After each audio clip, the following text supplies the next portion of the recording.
Здравствуйте, друзья! Сейчас находимся на нашем объекте в деревне Дятлицы Ломоносовского района, в коттеджном поселке Балтийская Слобода. Сейчас я расскажу, как обустроить бытовку габаритами и размерами 4 на 2 метра для строительства дома, чтобы было уютно и недорого. Это видео будет полезно как для заказчиков, так и для строителей.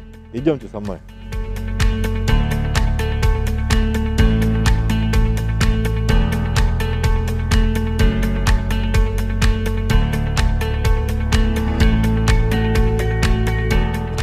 Налаженный быт – это залог здоровья и хорошей работоспособности строителя, что заметно отражается на качестве и скорости проведения работ. Мы стремились укомплектовать бытовку так, как будто собирались проживать в ней сами. И вот что для этого сделали. Оборудовали 4 зоны. Первая – это раздевалка.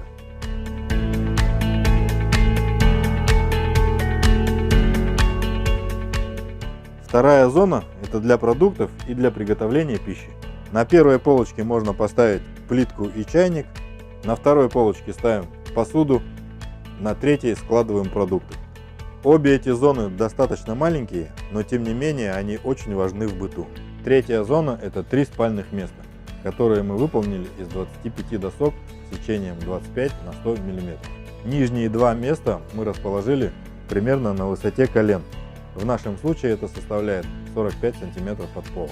Верхний ярус нужно расположить на такой высоте, чтобы внизу сидящий человек не бился о него головой.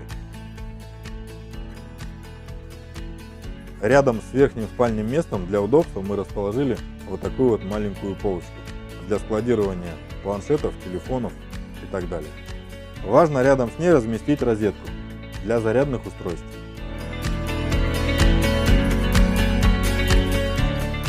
Ну и последнее важное место – это зона для приема пищи. Мы ее разместили таким образом, чтобы за ней 3 человека могли спокойно пообедать. Важный момент – это расположение подпорных стоек. В нашем случае мы их выполнили упором в стену, не стали выполнять их прямо. Таким образом у нас появилась возможность убирать сюда скамейку. В любое время можно выдвинуть, пообедали, задвинули обратно, и она не мешает проходу. В таких маленьких помещениях, да и в любых помещениях, острые углы нужно срезать, чтобы не получить травм.